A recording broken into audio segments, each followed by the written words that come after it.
Аяғыңыз қандағы қанттың көтеріліп жатқанын ерте ескертеді. Аяғыңыз сізге не айтып жатыр? Осы сұрақтың жауабын бүгін айтып көрейік. Егер денеңіз сізге диабет туралы ескертіп жүрсе, ал сіз оны күн сайын байқамай жүрсеңіз ше?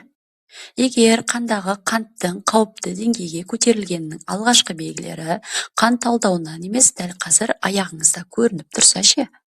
Бүгін айтатын ақпарат сіздің денсаулыққа деген көзқарасыңызды түбегейлі өзгертуі мүмкін. Көпшілік диабет тек қан талдау арқылы анықталады деп ойлайды. Дәрігерге барасыз, талдау тапсырасыз, сосын бір күні диагноз естисіз. Бірақ медицина саласында 20 жылдан астам тәжірибелі дәрігерлердің өзі шындықты айтпайды. Ал біздің байқағанымыз, ақсаңыз диабет туралы диагноз қойылмай тұрып-ақ алдын ала белгі бере бастайды. Және сол белгілердің ең алғаш байқалатын жері аяқтарыңыз. Сондықтан бүгінгі видеоны түсіріп отырмын. Өйткені мен айлар бойы, кейде жылдар бойы белгілерді байқамай жүрген науқастарды тым көп көрдім. Ал бүгін мен сіздің сол қателікті қайталамайтыныңызды қалаймын.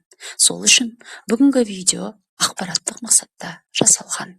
Өзіңізге қажетті ақпаратты алып, ойыңызға түйеді деген ойдамыз. Мына шынайы оқиғаға назар аударыңыз. Жақында 67 жастағы зейнеткер ер адам қабылдауға келді. Өзін жақсы сезінетін, спортпен айналысатын, салауатты өмір салтын ұстанатын. Қарапайым тексеріске келген еді, бірақ оған дәрігер сұрақ қойды. Аяғыңызда соңғы уақытта ерекше өзгеріс байқадыңыз ба? Деді. Ол күлді де былай жауап беріпті. Аяғым анда-санда үйіп қалады, бірақ оны жасқа байланысты шығар деп ойладым, деді. Тексеру кезінде дәрігер оның айтатын 9 белгілінің 4-еуін анықтады. Қандағы аш, қарындағы қант мөлшері 214 болды.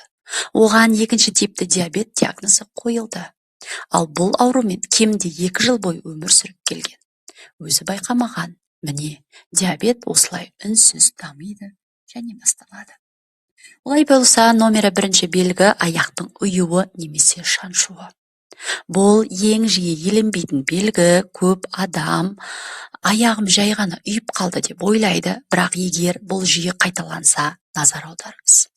Бұл перифериялық нейропатияның ерте белгісі болуы мүмкін. Қандағы артық қант жүйке талшықтарының қорғаныш қабатын зақымдайды. Электр сымын елестетіңіз. Оның сыртын қорғайтын оқшаулағыш қабаты бар. Қан жоғары болған сайын сол қабат баяу бұзылады. Сигнал дұрыс өтпейді. Нәтижесінде шаншу, құмырсқа жүргендей сезім, ұю, әлсіздік пайда болады. Не істеу керек? Күн сайын 20-30 минут жаяу жүріңіз.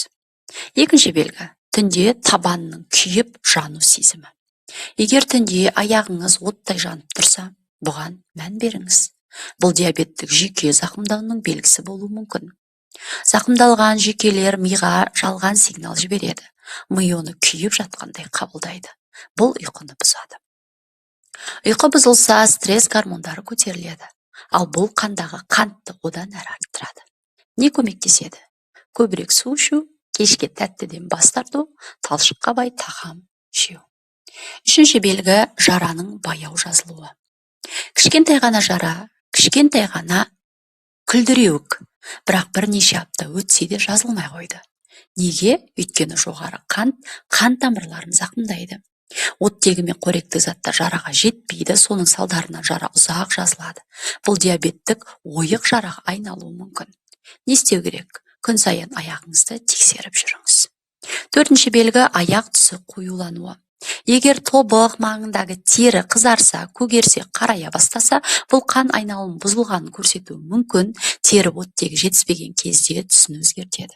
Күнделікті әдет таңертең тобық айналдыру, башпай көтеру, балтырды созу. Бесінші белгі өңештің терең жазылуы. Көп адам оны жай құрғақ тері деп ойлайды, бірақ диабеттер бездерін басқаратын жүйкелерді зақымдайды. Тері іштен құрғайды, сосын жарылады. Бұл инфекция үшін ашық есік. Не істеу керек? Күн сайын кешке аяққа крем жағыңыз. Алтыншы белгі аяқтың ісінуі.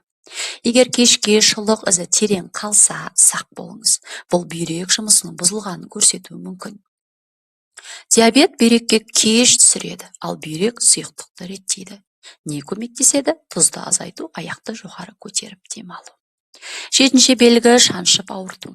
Көп адам мұны артрит деп ойлайды, бірақ бұл жүйке ауруы болуы мүмкін. Сипаттамасы: найзағай ұрғандай, ине сұққандай, кенеттен шаншу, әсіресе түнде. 8-ші белгі үнемі суық аяқ. Қыста аяқтың суық болуы қалыпты, бірақ жазда да суық болса, бұл қан айналымының әлсіреген белгісі. Не істеу керек? Күн сайын жылдам жүріңіз. 9-ші белгі аяқтағы түктің сүйреуі. Көпшілік мұны байқамайды, тек қан керек кезде ғана фолликулалардан деп ойлайды. Қан айналымы нашарласа, түк өсуі тоқтайды. Бұл қан тамырларының зақымданғанының белгісі. 30 секундтық тексеру. Бүгін кешке отырып, аяғыңызды қараңыз, тексеріңіз. Ұю, жану, жарық, түс өзгеруі, ісіну, жара, түктің сүйреуі бар ма екен? Бұл 30 секундта денсаулығыңызға сақтап қалуы мүмкін. Қорытынды жасайық, медицинадағы ең ауыр сәттердің бірі науқасқа. Егер ертерек анықтасақ, ертерек келгеніңізде мұның алдын ала едік деу. Енді сіз неге назар аудару керегін білесіз. Бұл сөздің қолындағы күш. Жақсы жаңалық. 2-ші типтегі диабетті ерте анықтаса, оны басқаруға болады. Кейде тек мыналар жеткілікті: дұрыс тамақтану, күнделікті қозғалыс, жақсы ұйқы, дәрігерде ерте қаралу. Өз ағзаңыздың ескерту белгілерін елемей жүрмеңіз. Егер бұл видео пайдалы болса, жақындарыңызға бөлісіңіз. Өйткені бір видео бір адамның өмірін сақтап қалуы мүмкін. Өзіңізге күтім жасаңыз, аяғыңызға мән беріңіз. Келесі видеода кездескенше.